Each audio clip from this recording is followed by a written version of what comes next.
হিন্দুদের শারদীয় দুর্গাপূজার শুভেচ্ছা, এটা কোনো মুসলিম ব্যক্তি যদি বলে ঈমানহীন হয়ে যাবে।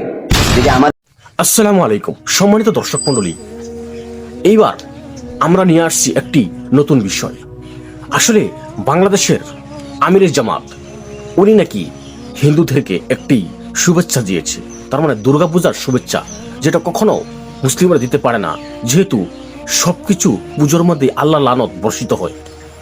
আসুন এইবার এই সম্পর্কে কি বলছে প্রখ্যাত একজন আলেম দ্বীন।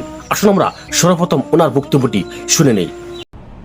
আজ থেকে আমরা 15-20 বছর আগেও যদি চলে যাই তাহলে দেখব আমাদের দেশে হিন্দু ধর্মের লোকেরা তাদের ধর্মীয় কর্মকাণ্ডগুলো করত তাদের মন্দিরগুলোতে, তাদের মতো তারা তাদের কর্মকাণ্ডগুলো চালাতো, কেউ সেখানে বাধাও দিত না, আর কেউ সেখানে মিশতেও যেত না মুসলিমদের মধ্য থেকে। কিন্তু গত বেশ কয়েক বছর ধরে দেখা যাচ্ছে হিন্দুদের সবচেয়ে বড় উৎসব এবং শিরকের সবচেয়ে বড় আয়োজন আল্লাহর জমিনে, এটা যখনই হতে যায় তার আগে এবং এটা চলাকালীন সময়ে মিডিয়াতে এক শ্রেণীর লোকেরা এই স্লোগানটা খুব বেশি বেশি আওড়াতে থাকেন, ধর্ম যার যার, উৎসব সবার।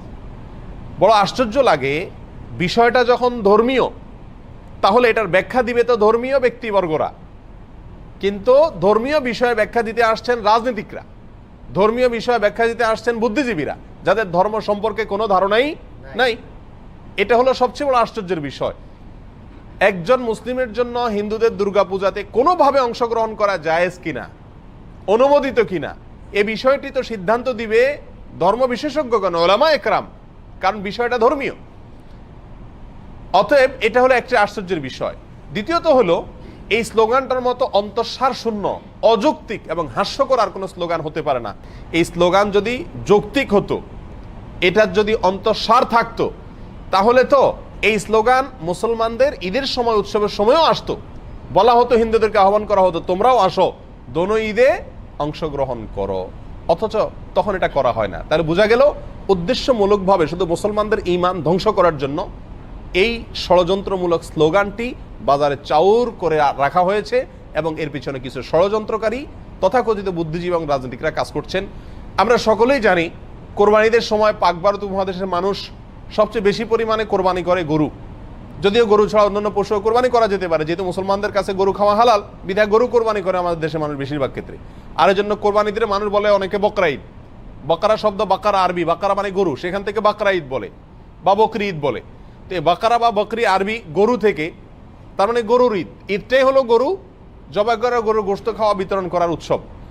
তাহলে সেই কোরবানির ঈদে যদি হিন্দু ধর্মের লোকদেরকে আহ্বান করা হয় যে তোমরা আসো গরুর গোশত খাও, তাহলে এটা তাদের জন্য অপমানকর হবে কিনা, তাদের জন্য কষ্টের হবে কিনা? কারণ তারা গরুকে পবিত্র মনে করে, গরুকে মা মনে করে, গরুকে পূজা মনে করে। সেখানে গরুর গোশত খাইতে যদি আসতে বলা হয়, তার মাবুদের, সে যাকে ইবাদত করে, পূজা করে, তার গোশত খেতে তাকে যদি আহ্বান করা হয়, তাহলে এর চাইতে বড় অপমান আর কষ্টের কি হতে পারে? এই কারণেই কোন রাজনৈতিক বা তথাকথিত বুদ্ধিজীবীদের কেউই আহ্বান করে না হিন্দুদেরকে যে আসো মুসলিমদের সাথে উৎসবে সামিল হয়ে যাও, কারণ উৎসব সবার। কেন? কারণ একজনের ধর্মীয় ইবাদত, একজনের ধর্মীয় উৎসব আরেকজনের জন্য বিপরীত হতে পারে। একজন মুসলিম নগণ্য থেকে নগণ্য, সাধারণ থেকে সাধারণ মুসলিমও জানেন যে ইন্না শিরকা লাযুলমুন আযীম, নিঃসন্দেহে শিরক, নিশ্চয়ই শিরক, এটা সবচেয়ে বড় অপরাধ। ইন্নাল্লাহা লা ইয়াগফিরু আন ইউশরাকা বিহি ওয়া ইয়াগফিরু মা দুনা যালিকা লিমান ইয়াশা। আল্লাহ সুবহানাহু ওয়া তাআলা তার সঙ্গে শিরক করলে এটা মাফ করেন না, আর শিরক ছাড়া অন্য যে কোনো গুনাহ আল্লাহ চাইলে যার জন্য ইচ্ছা তার জন্য কি করতে পারেন? ক্ষমা করতে পারেন। আর এই শিরকের সবচেয়ে বড় আয়োজন দুর্গাপূজা। এই দুর্গাপূজার অনুষ্ঠান ভিন্ন ধর্মের লোকেরা করছে, হিন্দুরা করছে, একজন মুসলিম হিসেবে আমি তার তাড়াতাড়ি করতে দিতে পারি এতটুকু, কিন্তু তার সে উৎসবে আমি সামিল হওয়া, যোগদান করা, কোনোভাবে অংশগ্রহণ করা একজন হিন্দুকে কোরবানির ঈদে, বকরা ঈদে গরুর গোশত খেতে আহ্বান করা বা বাধ্য করার মতোই, একই বিষয়, কোনো পার্থক্য নাই। হিন্দুদের যে ধর্মীয় অনুভূতির কথা চিন্তা করে কোরবানির ঈদে তাদেরকে গরুর গোশত খেতে আহ্বান করা হয় না, ঠিক একই চেতনা থেকে, একই চিন্তা থেকে, একই লজিক এবং যুক্তি থেকেই মুসলমানদেরকে দুর্গাপূজা বা হিন্দুদের এই সমস্ত পূজার মধ্যে সামিল হওয়ার জন্য আহ্বান করা উচিত নয়, অন্যায়, অন্যায্য, অযৌক্তিক এবং অন্তঃসার শূন্য আহ্বান এবং দাবি। সম্মানিত ভাই বন্ধুগণ, আমাদের দেশের যে রাজনৈতিক কালচার আছে আমরা সবাই এটাকে খুব ভালো করে বুঝি। সেজন্য ডক্টর খন্দকার আব্দুল্লাহ জাহাঙ্গীর রাহমাহুল্লাহ একটি সুন্দর উপমা দিয়েছেন। তিনি বলেছেন যে আমাদের দেশটি রাষ্ট্রীয়ভাবে সাংবিধানিকভাবে গণতান্ত্রিক দেশ, আর গণতান্ত্রিক দেশে প্রত্যেকটি গণতান্ত্রিক দল তাদের কর্মকাণ্ড পরিচালনা করবে, রাজনৈতিক কর্মকাণ্ড তারা করবে, কেউ তাতে বাধা দিবে না, এটা তাদের সাংবিধানিক অধিকার রাষ্ট্রের। সবাই যার যারটা করতে পারবে, এর মানে এই নয় যে এক দলের লোকদেরকে অন্য দলের লোকদের রাজনৈতিক কর্মকাণ্ডে সামিল হওয়ার জন্য, যোগদান করার জন্য আহ্বান করা হবে বা বলা হবে বা নির্দেশ দেওয়া বা উৎসাহিত করা হবে। এক্সাম্পল দিলে সহজে বুঝে আসবে। যদি বিএনপি কোনো প্রোগ্রাম করে, তাদের রাজনৈতিক প্রোগ্রাম, অথবা আওয়ামী লীগ কোনো তাদের রাজনৈতিক প্রোগ্রাম করে, একটা সভা করে, এর মধ্যে যদি বিপরীত দলের লোক, আওয়ামী লীগের সভা যদি বিএনপির কোনো নেতা এসে যোগ দেয়, তাহলে সমাজের সব মানুষ বলবে এ লোকটা দালাল, এ লোকটা মুনাফিক, তলে তলে আওয়ামী লীগের সাথে হাত মিলেছে। ঠিক না ঠিক? এটাকে কেউ ভালো চোখে দেখবে না, এবং কেউ বলবেও না যে না আওয়ামী লীগ আলারা বিএনপির সমাবেশে, বিএনপি আলারা আওয়ামী লীগের সমাবেশে আসেন। কেউ বলবে এই কথা? কেউ বলবে না। বরং বলবে যার যারটা শেষে করেন, সবাই সবারটা করতে দেন। এতটুকু উদারতা, এতটুকু, এত উদার হয়ে যায় না যে একজন আরেকজনটাতে কি দিয়ে দেয়, যোগ দিয়ে দেয়, সামিল হয়ে যায়। তাহলে ধর্মের ক্ষেত্রে উদার হইতে হইতে আপনাকে এত উদার হতে বলছে যে কাপড় চোপড় সব খুলে আপনি একেবারে উলঙ্গ হয়ে যান? এটা তো উদারতা না, এটা হলো উদাসীনতা। ধর্ম সম্পর্কে, ইসলাম সম্পর্কে এটা হলো কি? পরিষ্কার উদাসীনতা। যে যে তার তার ধর্ম পালন করুক, বাধা দেওয়ার দরকার নেই। কিন্তু এর মানে তো এই নয় যে আমি মুসলমান হয়ে তার পূজাতে অংশগ্রহণ করতে চলে যাব, সেখানে সামিল হতে চলে যাব, পূজার অনুষ্ঠানে যোগ দেব, সেখানে গিয়ে চেহারা দেখাবো। এটা কোন মুসলমানের জন্য কি হতে পারে না? জায়েজ হতে পারে না। আল্লামা ইবনুল কাইয়িম জাওযী রাহিমাহুল্লাহ তিনি আহকামুজ জিম্মা কিতাবে সুনানে বাইহাকির বরাতে একটি বর্ণনা পেশ করেছেন ওমর রাদিয়াল্লাহু তাআলা থেকে। তিনি বলেছেন মুসলমানদেরকে লক্ষ্য করে যে তোমরা অমুসলিমদের কোনো উৎসবে যোগদান করতে যাবে না, সেখানে কোনো কিছুর জন্য যাবে না। কেন? কারণ যখন আল্লাহর জমিনে কোনো আল্লাহর অবাধ্যতা হয়, শিরকের কোনো আয়োজন হয়, তখন ওই জায়গাতে আল্লাহ লানত এবং গজব বর্ষণ হতে থাকে। ওই জায়গায় গেলে সে লানত এবং গজবে তোমাকেও পেয়ে বসবে, বিদায় সেখানে যেও না। ইবনে মাজার এক হাদিসে আসছে নবী আলাইহিস সালাম সতর্ক করেছেন যে একটা সময় আসবে যখন আমার এই উম্মতের কিছু লোকেরা মূর্তি পূজায় সরাসরি যোগ দিবে, আর কিছু আছে মূর্তি পূজারীদের সঙ্গে মিশে একাকার হয়ে যাবে। আজ তার বাস্তব নমুনা আমরা দেখতে পাচ্ছি। দুর্গা পূজাতে বহু মুসলিমরা চেহারা দেখাতে চলে যায় এবং তথাকথিত উদারতা দেখাতে চলে যায়। পাকিস্তান একটা দেশ, আমাদের একটা দেশ, পাকিস্তান থেকে আমরা পৃথক হয়েছি।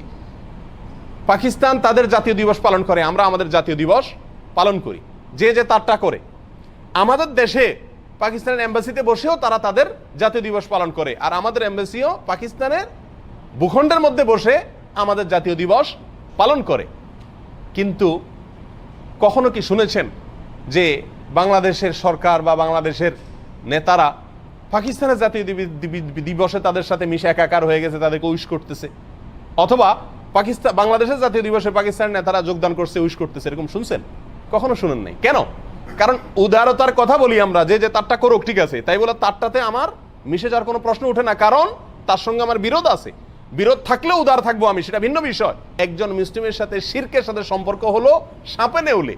যদি তার ঈমান রক্ষা করতে হয়, তাহলে সে কেউ যদি শিরক করে তাকে বাধা দিবে না, এতটুকু হতে পারে। কিন্তু সেখানে যোগদান করা, সেখানে হাজির হওয়া, উপস্থিত হওয়া, এটা কোনো অবস্থাতে জায়েজ বা যৌক্তিক হতে পারে না। সম্মানিত ভাইরা, নবী আলাইহিস সালাম বলেছেন মান তাশাব্বাহা বিকওমিন ফাহুয়া মিনহুম। যে ব্যক্তি যে জাতির সাথে সাদৃশ্য গ্রহণ করে সে তাদের অন্তর্ভুক্ত হয়ে যায়। আপনি যদি কোনো শিরকের প্রোগ্রামে যান, অনুষ্ঠানে যান এবং তাদের সাথে গিয়ে গা ভাসান, মিশে যান, তাহলে আপনি তাদের দলভুক্ত হয়ে গেলেন। অন্য এক বর্ণনা আসছে যে ব্যক্তি কোনো জাতির দল ভারী করে, সেখানে গিয়ে লোক সংখ্যা ভারী হলো, পূজা অনুষ্ঠানে আপনি গেলেন, 100 মুসলমান গেলে 100 জন বাড়লো কিনা, সংখ্যা বাড়লো কিনা, তাদের দেখতে বেশি দেখা গেল কিনা।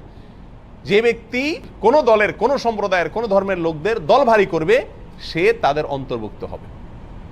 কত বড় জঘন্য কথা। আমাদের দেশের এক শ্রেণীর ব্যবসায়ীকে তারা অর্থায়ন করে থাকেন এই সমস্ত পূজার সময়, মণ্ডপ তৈরিতে টাকা পয়সা দিয়ে থাকেন, বিভিন্ন গেট করে থাকেন, তোরণ নির্মাণ করেন এবং লেখা হয় তোরণে এটা অমুক ব্যবসায়ীর পক্ষ থেকে, মুসলমান ব্যবসায়ীর পক্ষ থেকে। আল্লাহ সুবহানাহু ওয়া তাআলা কোরআনে কারীমে বলেছেন তাআওয়ানু আলাল বিররি ওয়াত তাকওয়া ওয়ালা তাআওয়ানু আলাল ইসমি ওয়াল উদওয়ান। তোমরা ভালো এবং তাকওয়ার কাজে একে অন্যকে সহযোগিতা করো, অন্যায় আর সীমা লঙ্ঘনের কাজে একে অন্যকে সহযোগিতা করো না। তাহলে শিরকের কাজে যদি সহযোগিতা করা হয়, তাহলে সরাসরি শিরক সম্পাদন করার যে অপরাধ, সেই অপরাধের দায় ওই সহযোগী ব্যক্তিকে বহন করতে হবে।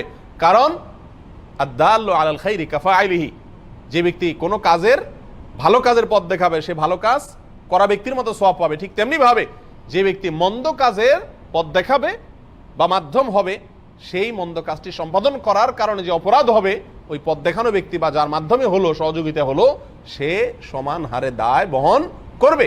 অতএব দুর্গাপূজা বা অন্যান্য কোনো পূজায় কোনো প্রকার অর্থায়ন বা সহযোগিতা করা কোনো মুসলমানের জন্য জায়েজ নাই। এটা সম্পূর্ণ হারাম এবং শিরকের সঙ্গে শামিল হওয়ার নামান্তর। এটা চিন্তাগত আদর্শগত উদারতা নয়, উদাসীনতা। এটা আদর্শগত উদারতা নয়, দেউলিয়াত্ব। এটা আদর্শগত উদারতা নয়, এটা ধর্মের ব্যাপারে মূর্খতার শামিল।